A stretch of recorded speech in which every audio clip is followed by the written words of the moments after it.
हाँ स्टूडेंट्स, तो आज हम समझेंगे सहसंयोजी बंध के बारे में। सहसंयोजी बंध क्या होता है? तो हमने बोला यहाँ पर जब दो परमाणुओं के बीच इलेक्ट्रॉन का साझा होता है तो वहां पर क्या होता है? सहसंयोजी बंध बनता है। मतलब क्या होना चाहिए? इलेक्ट्रॉन का साझा।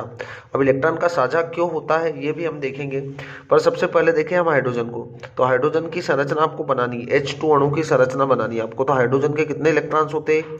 हाइड्रोजन के बाहरी कोष में एक ही इलेक्ट्रॉन्स होता है, क्योंकि इसका परमाणु क्रमांक एक है। इसके इलेक्ट्रॉनिक विन्यास की बात हम करें तो यहाँ पर K कोष में कितना इलेक्ट्रॉन्स होगा? एक ही है। अब इसके बाहरी कोष में कितना इलेक्ट्रॉन्स है? एक ही है। तो यहाँ पर आपको एक इलेक्ट्रॉन बनाना है। ऐसे दो हाइड्रोजन जुड़े हुए हैं तो दोनों हाइड्रोजन के बाहरी कोष में कितने इलेक्ट्रॉन्स है? एक एक। अब दोनों अपना अपना इलेक्ट्रॉन्स क्या कर लेंगे? साझा कर लेंगे। और साझा कर लेंगे तो यहाँ पर क्या हो जाएगा? देखो इसके पास कितने इलेक्ट्रॉन्स हो चुके? दो। और इस हाइड्रोजन के पास भी कितने इलेक्ट्रॉन्स होगा? दो। तो यहाँ पर ये जो दोनों हाइड्रोजन रहेंगे वो हीलियम के समान हो जाएंगे। हीलियम का नंबर होता है कितना? दो। और के कोष में इसके दो इलेक्ट्रॉन्स होते हैं। और ये क्या है? पूरी तरीके से स्थायी है।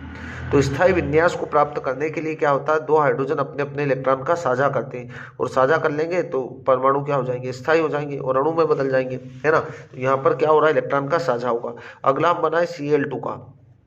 तो Cl2 के पास Cl के बाहरी कोष में क्या होता है? 7 इलेक्ट्रॉन्स होते हैं। कैसे पता चला हमें? जब आप इलेक्ट्रॉनिक विन्यास निकालेंगे तो आपको पता चल जाएगा। Cl का नंबर होता है 17। तो K कोष में इलेक्ट्रॉन्स होते हैं 2, L में होते हैं 8 और M में होते हैं 7। मतलब इसके बाहरी कोष में 7 इलेक्ट्रॉन्स है। अब इसके बाहरी कोष में 7 इलेक्ट्रॉन्स तो आपको 7 डॉट लगा देने। कितने क्लोरीन जुड़े हैं? 2। तो आपको 2 क्लोरीन बना देने और यहाँ पर 7 इलेक्ट्रॉन्स लगा देंगे आप।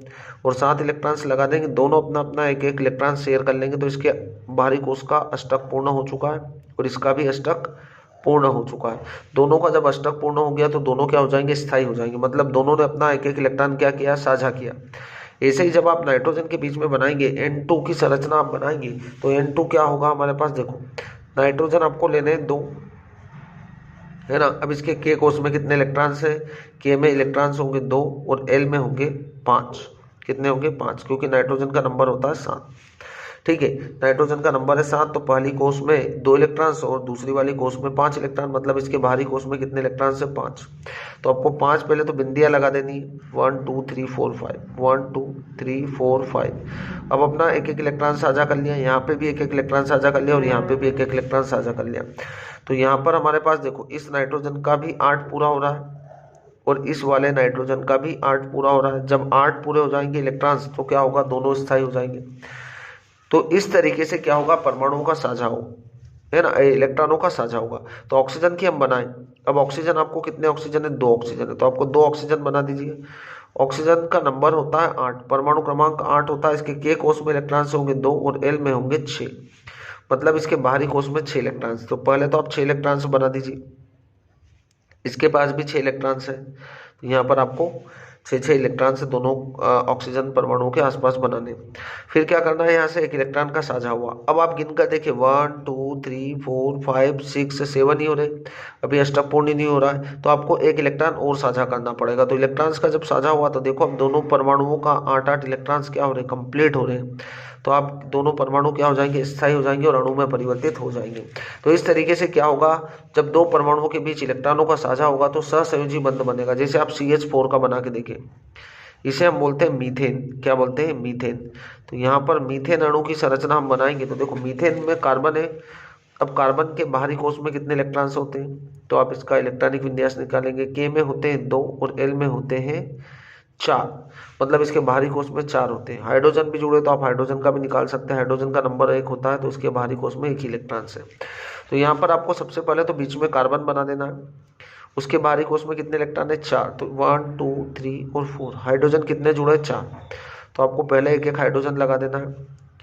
और एक हाइड्रोजन के बाहरी कोष में कितना इलेक्ट्रॉन्स है? 1। तो आप यहाँ पर बना देंगे 1, यहाँ पर भी 1, यहाँ पर भी 1 और यहाँ पर भी। अब कार्बन क्या रहेगा? हाइड्रोजन के साथ एक इलेक्ट्रॉन साझा कर लिया, इधर भी एक साझा कर लिया, इधर भी एक साझा कर लिया और इस साइड भी एक साझा कर लिया, जिससे इस कार्बन का अष्टक क्या हो रहा है? पूर्ण हो रहा है। दिख रहा है आपको यहाँ पर कार्बन के 8 इलेक्ट्रॉन्स पूरे हो चुके हैं। ठीक है, अब इस हाइड्रोजन के 2 इलेक्ट्रॉन्स पूरे हो चुके, इस हाइड्रोजन के भी 2 इलेक्ट्रॉन्स पूरे हो चुके, तो हाइड्रोजन के भी 2 इलेक्ट्रॉन पूरे हो चुके, इस हाइड्रोजन के भी 2 इलेक्ट्रॉन। तो यहाँ पर कार्बन जो है वो किसके सिमिलर हो गया? नियोन के। नियोन के बराबर हो चुका है। नियोन क्या स्थायी गैस होती है, क्योंकि कार्बन के कितने 2 और 4 6 और 4 इलेक्ट्रॉन्स, या हाइड्रोजन के भी टोटल कितने होगा 10। तो कार्बन जो हो चुका है वो नियोन के समान हो चुका है और हाइड्रोजन जो है वो किसके समान हो चुका है, हीलियम के। तो दोनों परमाणु क्या हो जाएंगे, स्थायी हो जाएंगे। इस तरीके से आपको क्या करना है, यहाँ पर सहसंयोजी बंध बनता है। तो यहाँ पर कितने सहसंयोजी बंध है, तो हम बोल सकते हैं कितने सहसंयोजी बंध है, यहाँ पर 4।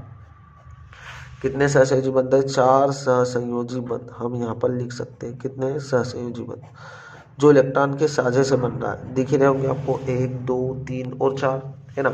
ऐसे यहाँ पर कितने सहसंयोजी बंध है, तो आप यहाँ पर बोल सकते हैं 2 सहसंयोजी बंध है ना। कितने यहाँ पर सहसंयोजी बंध जो है वो 2 है, ठीक है। और यहाँ पर कितने सहसंयोजी बंध है, तो यहाँ पर हमारे पास दिख रहे होंगे सहसंयोजी बंध। सहसंयोजी बंध कितने दिख रहे हैं आपको, 3, 1 2 और 3। यहाँ पर सहसंयोजी बंध कितना है, 1, ठीक है। और यहाँ पर कितना है, 1। तो इस तरीके से आपको पता चल जाता है कि सहसंयोजी बंध क्या होते हैं और किस तरीके से बंध बनते हैं। तो आपके लिए होमवर्क है, होमवर्क जो रहेगा है कि F2 अणु की संरचना आप बना के देखें। चलो यहीं पे जगह बच रहा है तो मैं बना देता हूँ। फ्लोरीन के बाहरी कोष में होते हैं 7 इलेक्ट्रॉन। आप इलेक्ट्रॉनिक विन्यास निकालेंगे तो आपको पता लग जाएगा कि इसके बाहरी कोष में 7 होते हैं।